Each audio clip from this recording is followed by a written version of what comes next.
ജപ്പാൻകാരുടെ ജീവിതത്തിൽ നമ്മൾ പഠിക്കേണ്ട പല ചെറിയ സീക്രട്ടുകളും ഉണ്ട്. വലിയ ലക്ഷറി ഇല്ലാതെ സമാധാനമായിട്ട് അവർ എങ്ങനെയാണ് ജീവിക്കുന്നതെന്ന് അറിയാമോ? ഇന്നത്തെ വീഡിയോ ജപ്പാനീസ് അമ്മമാരുടെ പ്രൊഡക്ടിവിറ്റി സീക്രട്ട് മോർണിംഗ് റൊട്ടീനാണ് പരിചയപ്പെടുത്തുന്നത്. ചെറിയ ഹാബിറ്റ്സുകളെ കൊണ്ട് നമ്മുടെ ലൈഫിൽ വലിയൊരു മാറ്റം എങ്ങനെ വരുത്താമെന്ന് നോക്കിയാലോ? ജപ്പാൻകാരുടെ ഒരു സീക്രട്ടാണ് ഏർലി പീസ്ഫുൾ മോർണിംഗ്. രാവിലെകൾ വളരെ സിമ്പിളായിട്ട് നമുക്ക് തുടങ്ങാം. അധികം ടെൻഷൻ ഇല്ലാതെ കാര്യങ്ങൾ മുന്നോട്ട് കൊണ്ടുപോകാം. രാവിലെ തന്നെ കാമായിട്ട് തുടങ്ങുകയാണെങ്കിൽ ദിവസം മുഴുവൻ നമുക്ക് വളരെ ബെറ്റർ ആയിട്ട് കൊണ്ടുപോകാം. അപ്പോൾ ഇന്നു മുതൽ നമുക്ക് ഒരുമിച്ച് തുടങ്ങിയാലോ? ജപ്പാൻകാരുടെ ഏറ്റവും വലിയൊരു സീക്രട്ടാണ് ക്ലീനിങ് ആൻഡ് ഡിസിപ്ലിൻ. അവർ എപ്പോഴും എല്ലാ സ്ഥലവും ക്ലീൻ ആയിട്ട് സൂക്ഷിക്കും. വലിയ വീടായിക്കോട്ടെ ചെറിയ വീടായിക്കോട്ടെ, അവർ ആ സ്ഥലം വളരെ ക്ലീൻ ആയിട്ട് സൂക്ഷിക്കും. അതുപോലെ നമ്മളും ക്ലീൻ ചെയ്യുമ്പോൾ നമുക്കൊരു മനസ്സമാധാനം ഉണ്ടല്ലേ? അല്ലാതെ എല്ലാം വാരി വലിച്ചിട്ട് വൃത്തികേടായി കിടക്കുമ്പോൾ അത് നമുക്ക് നെഗറ്റീവ് ഫീൽ ചെയ്യും. അപ്പോൾ എല്ലാം നല്ല വൃത്തിക്ക് എല്ലാം അടുക്കി പെറുക്കി വെച്ച് എല്ലാ സ്ഥലവും ക്ലീൻ ചെയ്ത് തുണിയൊക്കെ അലക്കി ഉണക്കി അപ്പോൾ തന്നെ മടക്കി ഷെൽഫിലൊക്കെ വെച്ച് വീടൊക്കെ അടിച്ചുവാരി വൃത്തിയാക്കി പാത്രങ്ങളൊക്കെ അപ്പോൾ തന്നെ കഴുകി വെച്ച് നിലം തുടയ്ക്കാൻ പറ്റുന്നവർ ഡെയിലി നിലമൊക്കെ തുടച്ച്, ചില ദിവസങ്ങളിൽ നമുക്ക് ഡെയിലി തല തുടക്കാനൊന്നും പറ്റില്ല. നിലം തുടക്കലൊക്കെ ആഴ്ചയിൽ 2-3 ദിവസം നമുക്ക് ചെയ്യാൻ വേണ്ടി പറ്റും.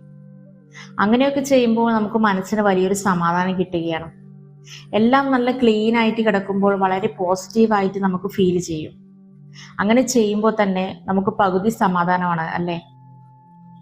നമ്മുടെ വീട് നല്ല വൃത്തിയായും അടുക്കും ചുറ്റോടും വെച്ചാൽ നമ്മളെ കാണുന്നവർക്കും പുറത്തു നിന്ന് വരുന്നവരും പറയും, അവിടെ എന്തൊരു വൃത്തിയാണ്, എന്ത് രസമായിട്ടാണ് അവർ എല്ലാം ഒതുക്കി വെച്ചത്, വീടും പരിസരവും കൊണ്ടു നടക്കുന്നത് എന്നൊക്കെ പറയും അല്ലേ? ചിലർ നമ്മളുടെ നേരിട്ട് കാണുമ്പോൾ പറയും. അപ്പോൾ നമുക്ക് മനസ്സിന് നല്ലൊരു സന്തോഷം ഉണ്ടാവും. ക്ലീൻ ചെയ്താൽ നമുക്ക് കുറച്ച് പോസിറ്റീവായിട്ട് ഇരിക്കാൻ വേണ്ടി പറ്റും. മനസ്സും ശാന്തമായും പീസ്ഫുൾ ആയിട്ട് ഇരിക്കാനും പറ്റും. നമുക്കത് കാണുമ്പോൾ കണ്ണൊരു കുളിർമയാണ്. എല്ലാവരും ഇന്ന് തന്നെ അവർ ഇരിക്കുന്ന സ്ഥലം ക്ലീനായും നീറ്റായും വെക്കാൻ ശ്രദ്ധിക്കണം. പ്രത്യേകമായിട്ടൊരു കാര്യം പറയട്ടെ, എല്ലാം വളരെ പെർഫെക്റ്റ് ആയിട്ട് മുന്നോട്ട് കൊണ്ടുപോകണമെന്ന് വിചാരിച്ചാൽ അത് നടക്കുന്ന കാര്യമൊന്നല്ല കേട്ടോ. നിങ്ങളെ കൊണ്ട് പറ്റുന്ന പോലെ ചെറിയ ചെറിയ കാര്യങ്ങൾ സ്റ്റാർട്ട് ചെയ്യുക. ഡെയിലി ചിലപ്പോൾ എല്ലാം നമുക്ക് ചെയ്യാൻ പറ്റിയെന്നൊന്നും വരില്ല. ഒന്നരാടനെങ്കിലും ചെയ്യാൻ ശ്രമിക്കണം. ഉദാഹരണത്തിന്, നമ്മൾ ഇന്ന് നമ്മുടെ വീട്ടിലെ ഹാളാണ് വൃത്തിയാക്കുന്നത് എന്ന് വെച്ചോ. അങ്ങനെ എല്ലാ ഏരിയയും വൃത്തിയാക്കി ഇന്നൊരു ദിവസം ചെയ്യുകയാണെങ്കിൽ അടുത്ത ദിവസം അടുത്ത ബെഡ്റൂം ക്ലീൻ ചെയ്യണം. സാധാരണ എല്ലാ ദിവസവും ക്ലീൻ ചെയ്യല്ലോ, അത് കൂടാതെ ഡീപ് ക്ലീൻ ചെയ്യുന്ന കാര്യമാണ് ഞാനിവിടെ പറഞ്ഞത്.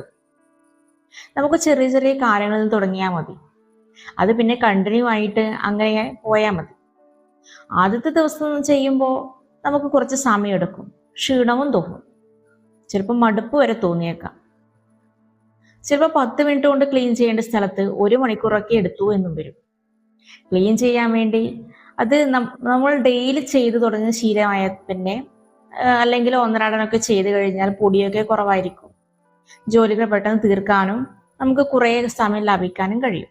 വൃത്തിയാക്കാനുള്ള കാര്യങ്ങളൊക്കെ കൂട്ടിക്കൂട്ടി വെക്കുമ്പോഴാണ് ഈ പ്രശ്നങ്ങളൊക്കെ വരുന്നത്. എല്ലാത്തിനും കൃത്യമായി നമ്മൾ പ്ലാൻ ഉണ്ടാക്കണം. മടി കാരണം പിന്നീട് നമുക്കൊന്നും ചെയ്യാൻ തോന്നില്ല.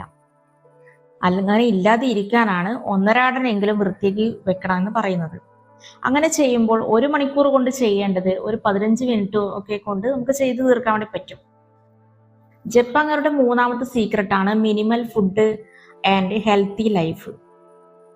ഓവർ ഈറ്റിംഗ് ചെയ്യാതെ ബാലൻസ്ഡ് ഫുഡാണ് ഇവർ പ്രിഫർ ചെയ്യുന്നത്.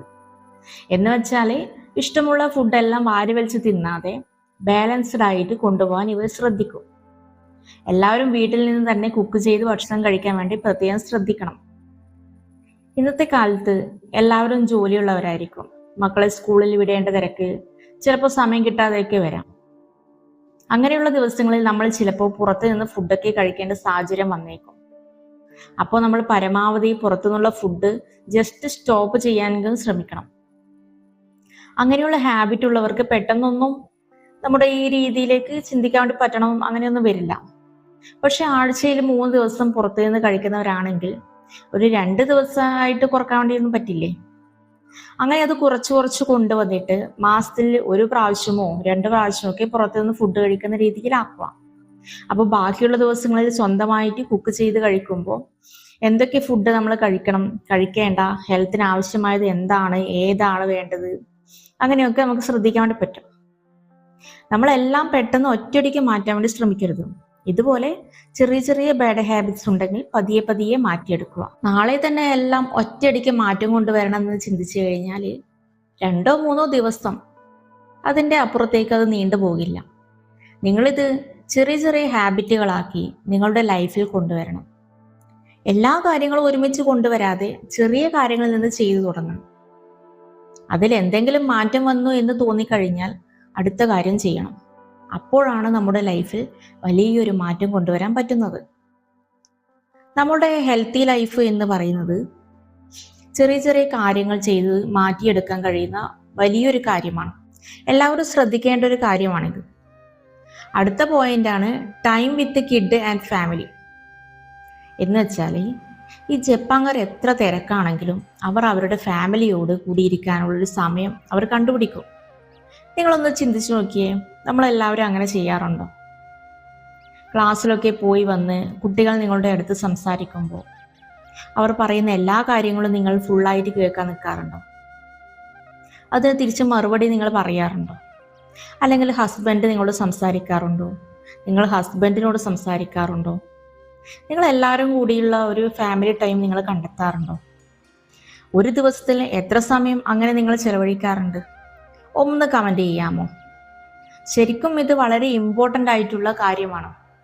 പ്രത്യേകിച്ച് കുട്ടികളുടെ കൂടെ ഇരിക്കുന്ന ടൈം എന്ന് പറഞ്ഞാൽ വളരെ അത്യാവശ്യമാണ്. കാരണം ടീനേജ് പ്രായമൊക്കെയുള്ള കുട്ടികൾ അവർ അവരുടെ കൂട്ടുകാരുടെ കൂട്ടത്തിലിരുന്ന് അവരുടേതായ സംസാരങ്ങളും കാര്യങ്ങളും ഒക്കെ ആയിരിക്കും അവർക്കിഷ്ടം. പലപ്പോഴും ഇവർ എല്ലാ കാര്യങ്ങളും വീട്ടിലുള്ളവരുടെ അടുത്ത് ഇതൊന്നും സംസാരിക്കാൻ നിൽക്കാറില്ല, അല്ലേ? പക്ഷെ രക്ഷിതാക്കൾ മക്കളുടെ അടുത്ത് എങ്ങനെയാണ് പെരുമാറുന്നത് അതുപോലെ ആയിരിക്കും അവർ നമ്മോട് സംസാരിക്കുക. നമ്മൾ അവരുടെ അടുത്ത് വളരെ ഫ്രണ്ട്ലി ആയിട്ട് സംസാരിച്ചാൽ അവർ ഒരുപക്ഷെ എല്ലാ കാര്യങ്ങളും നമ്മോട് തുറന്ന് സംസാരിക്കും. എന്നാലും അവർ എല്ലാ കാര്യവും നമ്മോട് തുറന്ന് സംസാരിക്കില്ല, അല്ലേ? അവർക്ക് നമ്മോട് പറയാനുള്ള ഒരു സ്പേസ് അത് നമ്മൾ കൊടുക്കണം. അതില്ലാത്ത സമയങ്ങളിലാണ് പല കുട്ടികളും പല പല ബന്ധങ്ങളിലേക്ക് പോകുന്നത്. ഇന്നത്തെ കാലത്ത് ബെസ്റ്റിയോടും ലവറിനോടൊക്കെ അവർ ഷെയർ ചെയ്യുന്നത്. അതില്ലാതെയാക്കാൻ നമ്മൾ ശ്രദ്ധിക്കണം. അവർക്ക് സ്പേസ് കൊടുക്കേണ്ടിടത്ത് കൊടുത്തിരിക്കണം. അവർക്ക് പറയാനുള്ള കാര്യങ്ങൾ നമ്മൾ കേൾക്കണം. അതിനുള്ള മറുപടി നമ്മൾ കൊടുക്കണം. എന്തെങ്കിലും ഒരു കാര്യം പറയാൻ വരുമ്പോഴേക്കും തിരിച്ച് വഴക്ക് പറഞ്ഞാൽ ഒരിക്കലും നമ്മളുടെ അടുത്ത് ഒരു കാര്യവും അവർ സംസാരിക്കില്ല, അല്ലേ? ഇത് എല്ലാ ബന്ധങ്ങളിലും അങ്ങനെ തന്നെയാണ്. അപ്പോൾ അതിനെ നമ്മൾ വളരെ നല്ല രീതിയിൽ കൈകാര്യം ചെയ്യാൻ വേണ്ടി ശ്രമിക്കണം. നമ്മൾ ജീവിച്ച കാലം പോലെയല്ല, ഇന്നത്തെ കാലത്ത് ഒരുപാട് മാറ്റം വന്നു. അപ്പോൾ ഈ ബന്ധങ്ങളിൽ ഷെയറിങ്ങും വളരെ ഇമ്പോർട്ടൻ്റ് ആണ്. ഭാര്യ ഭർത്താക്കന്മാരായാലും ഇന്നത്തെ ദിവസം എന്ത് സംഭവിച്ചു എന്ന് എല്ലാ കാര്യങ്ങളും കിടന്നുറങ്ങുന്നതിന് മുന്നേ സംസാരിച്ച് തീർക്കണം എന്നാണ് പറയാറ്. പക്ഷേ ഇന്നത്തെ അങ്ങനെയാണോ? അല്ല, അല്ലേ? എല്ലാവരും സോഷ്യൽ മീഡിയയിലാണ് സമയം കണ്ടെത്തുന്നത്. ഒന്നിച്ച് സംസാരിച്ചാൽ മാത്രമേ അവിടെ ഭാവിയെക്കുറിച്ചുള്ള സംസാരം നടക്കുകയുള്ളൂ. എന്നാൽ മാത്രമേ രണ്ടുപേരുടെയും ഇഷ്ടങ്ങളും അനിഷ്ടങ്ങളും എല്ലാം മനസ്സിലാക്കാൻ വേണ്ടി പറ്റുള്ളൂ. ഒരാൾക്ക് മറ്റേയാളെ മനസ്സിലാക്കാൻ വേണ്ടി പറ്റിയാൽ ജീവിതം മുന്നോട്ട് കൊണ്ടുപോകാനും പറ്റുള്ളൂ. അതാണ് ഫാമിലി ലൈഫ്. അപ്പോൾ ചിലരൊക്കെ വിചാരിക്കും ഇതിനൊക്കെ എവിടെയാണ് സമയം? നമ്മൾക്കുള്ള സമയം നമ്മൾ കണ്ടെത്തുക തന്നെ വേണം. എല്ലാവരും അങ്ങോട്ടും ഇങ്ങോട്ടുമുള്ള കമ്മ്യൂണിക്കേഷനും വേണം. ഇതൊക്കെ വളരെ ഇമ്പോർട്ടൻ്റ് ആണ്. ഇത് ചെയ്യാത്ത ആൾക്കാരാണെങ്കിൽ ഇന്ന് മുതൽ തന്നെ നിങ്ങൾ ഇത് സ്റ്റാർട്ട് ചെയ്യണം. അടുത്ത സീക്രട്ടാണ് tea break and calm moment. എന്ന് വെച്ചാൽ ഈ ജപ്പാൻകാർ അവർക്കായുള്ള സ്പേസ് കണ്ടുപിടിക്കും. നേരത്തെ ഞാൻ പറഞ്ഞു ഫാമിലിയിലെ എല്ലാവരും ഒരുമിച്ചിരുന്ന് സംസാരിക്കണമെന്ന്. അതുപോലെയുള്ള വളരെ ഇമ്പോർട്ടൻ്റ് ആയിട്ടുള്ള കാര്യമാണ് എനിക്ക് വേണ്ടി കുറച്ച് സമയം കണ്ടെത്തി വെക്കണം എന്ന്. അതായത് ഒരു ടൈം കണ്ടുപിടിക്കണം. അത് ചിലപ്പോൾ ഒരു ചായ കുടിക്കാനായിരിക്കും, ബുക്ക് വായിക്കാനായിരിക്കും, ചെടിക്ക് വെള്ളം ഒഴിക്കാനോ, ചെറിയ ഷോപ്പിംഗ് ചെയ്യാനോ, അല്ലെങ്കിൽ വെറുതെ ഒന്ന് മുറ്റത്തോട്ടിട്ട് നടക്കാനോ, അങ്ങനെയൊക്കെ ആയിരിക്കും. എന്നാലും അതിന് വേണ്ടുന്ന സമയം നിങ്ങൾ കണ്ടെത്തണം. എന്ത് ചെയ്യുമ്പോഴാണ് നിങ്ങൾ വളരെ ഹാപ്പി ആയിട്ടിരിക്കുന്നത് എന്ന് നോക്കണം. ചിലപ്പോൾ വെറുതെ ഇരിക്കുമ്പോഴായിരിക്കും, ചിലപ്പോൾ ചിലരെ ഫോൺ വിളിച്ച് സംസാരിക്കുമ്പോഴായിരിക്കും, ചില സമയങ്ങളിൽ നമ്മൾ ബന്ധുക്കളുടെയോ സുഹൃത്തുക്കളുടെയോ വീട്ടിൽ പോകുമ്പോഴായിരിക്കും, അല്ലെങ്കിൽ പാട്ടൊക്കെ കേട്ടിരിക്കുമ്പോഴായിരിക്കും. അങ്ങനെ ഓരോരുത്തർക്കും അവരുടേതായിട്ടുള്ള ഇഷ്ടങ്ങളുണ്ടായിരിക്കും. അത് നിങ്ങൾ കണ്ടുപിടിച്ച് ചെയ്യാൻ വേണ്ടി ശ്രമിക്കണം.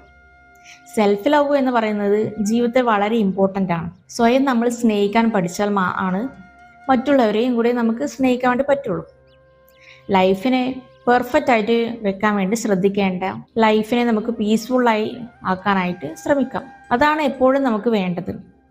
അങ്ങനെ ചെയ്യുമ്പോൾ എല്ലാ കാര്യങ്ങളും നമുക്ക് ഇഷ്ടമുള്ള രീതിയിൽ നമുക്ക് മെയിൻറ്റെയിൻ ചെയ്ത് കൊണ്ടുപോകാൻ വേണ്ടി സാധിക്കും. അടുത്ത പോയിന്റാണ് ഈവനിങ് പ്രൊഡക്ടിവിറ്റി. ജപ്പാൻകാർ സ്ഥിരതയ്ക്ക് വേണ്ടി വളരെ ഇമ്പോർട്ടൻ്റ് കൊടുക്കും. അവർ ചിന്തിക്കുന്നത് ചെറിയ ചെറിയ കാര്യങ്ങൾ ചെയ്താൽ മതി, എല്ലാ ദിവസവും ചെയ്യണമെന്നില്ല, എല്ലാ ദിവസവും മോട്ടിവേഷൻ ആകണമെന്നില്ല. മോട്ടിവേഷൻ ഇല്ലാത്ത സമയത്തും നമുക്ക് ഹാബിറ്റുകൾ ഉണ്ടാവും. മോട്ടിവേഷൻ ഇല്ല എങ്കിൽ നമ്മൾ ചെയ്യുന്ന ചില ഹാബിറ്റ്സുകളും മുന്നോട്ട് ചെയ്തു കൊണ്ടുപോകാനുള്ള ഒരു എനർജി നമുക്കുണ്ടാവും. ആ ഒരു മനസ്സ് നമുക്കുണ്ടാകണം.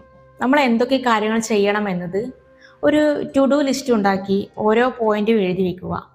അതായത് ഇന്ന് ചെയ്യേണ്ട കാര്യങ്ങളുടെ ലിസ്റ്റ് ഉണ്ടാക്കി അത് ചെയ്ത പാട് ടിക്ക് മാർക്കിട്ട് വെക്കുക. രാത്രി കിടക്കുന്നതിന് മുന്നേ ഇന്നത്തെ ദിവസം എന്തെല്ലാം കാര്യങ്ങൾ എന്നെ കൊണ്ട് ചെയ്യാൻ വേണ്ടി പറ്റി എന്ന് നോക്കി ദൈവത്തോട് നന്ദി പറയുക.